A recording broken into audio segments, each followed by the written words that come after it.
Hi friends. So ఈ వీడియోలో నేను మల్టీగ్రెయిన్తో దోశ ఎలా వేసుకోవాలనేది చూపిస్తున్నానండి. సో ఇందులో నేను అన్ని రకాల పిండిలు కలుపుకుంటాను అనమాట. ఫస్ట్ చూడండి, ఆ బౌల్లో దోశ పిండి కలుపుకున్న నేను 1 కప్పు రాగుల పిండి, 1 కప్పు గోధుమ పిండి, 1 కప్పు బియ్యం పిండి, ఈ 3 వేసి కలుపుకొని పెట్టేసుకున్నాను. దాని తర్వాత ఇవి చూడండి, ఇవన్నీ గ్రెయిన్స్. మన మినపప్పు 1/2 కప్ మినపప్పు, 1/2 కప్ పెసరపప్పు, 1/2 కప్ ఇవి శనగలు, అన్ని రకాల మీ దగ్గర ఎన్ని రకాలైతే పప్పులు ధాన్యాలు ఉంటాయో అవన్నీ వేసి నానబెట్టేసుకొని ఈ విధంగా చేసి చూడండి ఫ్రెండ్స్. నానబెట్టుకొని జస్ట్ గ్రైండర్ చేసి వేసుకొని కలుపుకొని పెట్టుకోవడమే నైట్. అంటే మరీ ఎక్కువ బయట పెట్టకండి, ఇది గ్రైండర్ చేసిన తర్వాత బయట ఉంచకండి. ఎందుకంటే పెసరపప్పు వేయడం వల్ల అది పిండి అనేది కొంచెం పులుపు ఎక్కుతుంది అనమాట. తొందర పులుపు స్మెల్ రావడము, ఇట్లా మొత్తం స్పాంజీగా స్మెల్ వస్తూ ఉంటుంది. సో అందుకే గ్రైండర్ చేసి నైట్ బయట పెట్టకుండా ఫ్రిడ్జ్లో పెట్టేసుకోండి. సో నెక్స్ట్ డే మాత్రం ఎక్కువ క్వాంటిటీ పెట్టుకోవద్దు, 1 టైం అయ్యేట్లాగానే చేసుకోండి. అందుకే నేను జస్ట్ 1 కప్ రాగుల పిండి, 1 కప్ గోధుమ పిండి, 1 కప్ బియ్యం పిండి అండ్ ఇవన్నీ పప్పులు మినపప్పు, పెసరపప్పు, శనగలు, తర్వాత ఇవి కందిపప్పు, శనగపప్పు వెనుకొని అన్ని రకాల పప్పులన్నీ వేసుకొని నానబెట్టేసుకొని ఈ విధంగా గ్రైండర్ చేసుకొని దోశలు వేసుకొని తింటే బాగుంటుందండి. సో అంటే అన్ని రకాల మల్టీగ్రెయిన్ అన్నట్టు మనం ఒక్కొక్కటి తినలేము కాబట్టి ఈ విధంగా మిక్స్డ్ చేసుకొని తింటే ఏదో ఒక రకంగా మనకు బాడీకి ప్రోటీన్స్ అనేది అందుతాయి అన్నట్టు నేను ఈ విధంగా చేశానన్నమాట. ఇది నిన్న చేశానండి ఫ్రెండ్స్. సో మీకు కూడా నచ్చితే కనుక మీరు ట్రై చేసి చూడండి. మీ పిల్లలకు కూడా పెడితే బాగుంటుందండి. ఇది హెల్తీ ఫుడ్, అన్ని రకాల గ్రెయిన్స్ ఉంటాయి కాబట్టి ఇది ఈ విధంగా కూడా మనం దోశలు వేసుకొని తినచ్చు. ఈవినింగ్ టైంలో కూడా మనకు ఎప్పుడు ఆకలి అనిపిస్తే అప్పుడు ఇలా ఫ్రిడ్జ్లో పెట్టేసుకుంటే, అంటే మరీ ఎక్కువ రోజు కాకుండా 1 డేలోనే అయిపోయేలాగా పెట్టేసుకోవాలండి పిండి. 1 డే దాటిందంటే ఆ స్మెల్ వస్తుంది, బాగుండదు అన్నమాట. టేస్ట్ పిండి అంతా ఖరాబ్ అయిపోతుంది. అప్పుడు అలా ఉన్నప్పుడు దోశ వేసినా కూడా బాగుండదు, అంత పుల్ల టేస్ట్ బాగుండదు. సో ఫ్రెష్గా 1 టైం అయ్యేలాగానే పెట్టేసుకోండి. పిండి క్వాంటిటీ తగ్గించి పెట్టుకోండి 1 టైంకి అయ్యేలాగా. సో నేను ఇక్కడ అలానే చేశాను, మీకు కూడా అలానే చూపిస్తున్నాను.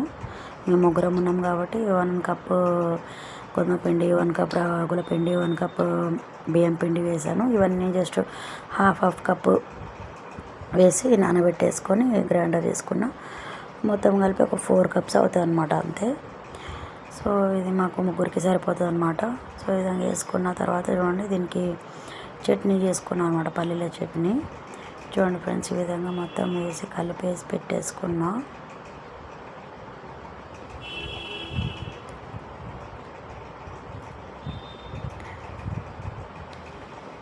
మీరు కూడా ట్రై చేయండి ఫ్రెండ్స్, ఓకేనా? నా వీడియో కనుక నచ్చితే లైక్ చేయండి, షేర్ చేయండి, సబ్స్క్రైబ్ చేసుకోండి ఫ్రెండ్స్. ఏదో ఒక రకంగా మీకు యూజ్ఫుల్ అవుతుంది ఈ వీడియో చూస్తే. నేను చేశాను కదా, మీరు ట్రై చేస్తే మీకు కూడా యూజ్ అవ్వచ్చేమో అనే ఉద్దేశంతోనే నేను ఈ వీడియోస్ తీసి చేసి పెడుతున్నాను ఫ్రెండ్స్.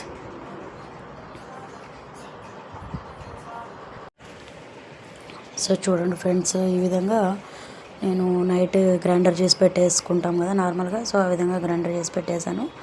ఇది మార్నింగ్ అనమాట. మార్నింగ్ చట్నీ చేస్తున్నాను పల్లీలు వేసి.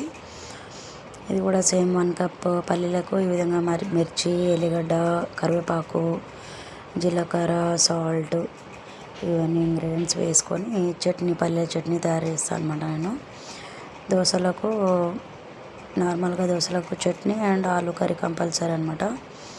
కానీ దీనికి మల్టీగ్రెయిన్ ఉండడం వల్ల నేను ఓన్లీ చట్నీ మాత్రమే చేశాను. ఆలు కర్రీ కూడా చేయాలి, కాకపోతే టైం లేదనమాట నాకు, అందుకని నేను ఓన్లీ చట్నీ చేశాను ఈరోజు. చూడండి ఫ్రెండ్స్, అన్నం పెట్టి యాక్చువల్లీ వేయించుకోవాలన్నమాట పల్లీలని. మనం ఫుల్ పెడితే ఓన్లీ మీద కాలుతాయి, లోపల పచ్చిగా ఉంటాయి అన్నమాట. సో చూడండి, పచ్చిమిర్చి వేస్తున్నాను ఆయిల్లో.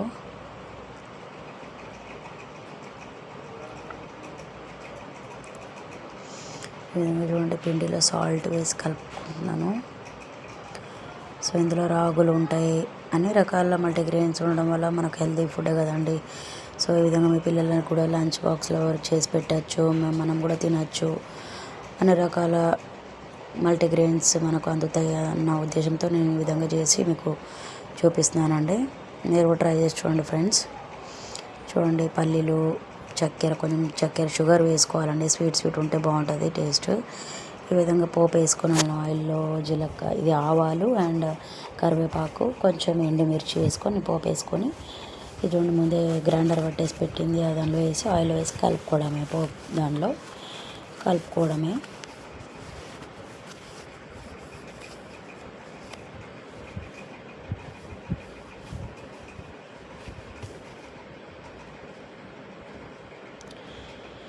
సో చట్నీ అయితే రెడీ అయిపోయింది ఫ్రెండ్స్. చూడండి, ఇప్పుడు నెక్స్ట్ నేను దోశ ప్యాన్ పెడతాను. దోశ ప్యాన్ పెట్టిన తర్వాత కొంచెం వేడి ఎక్కిన తర్వాతనే వేసుకోవాలి ఫ్రెండ్స్. అలానే కొంచెం లైట్ వేడిగా కానీ వేస్తే దోశ సరిగా రాదనమాట.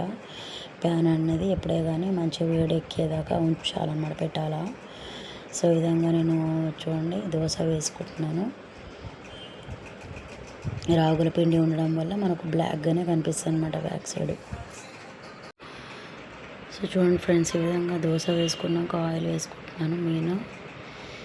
ఈ విధంగా బాగా వస్తాయన్నమాట. మీరు కూడా ట్రై చేసి చూడండి ఫ్రెండ్స్, ఓకేనా. సూపర్గా టేస్టీగా ఉంటాయి.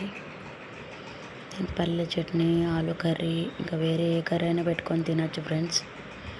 ఇందులో గోధుమ పిండి కూడా వేసాను కాబట్టి లైక్ చపాతీస్ లాగానే మీరు ఎప్పుడంటే అప్పుడే వేసుకొని తినచ్చు.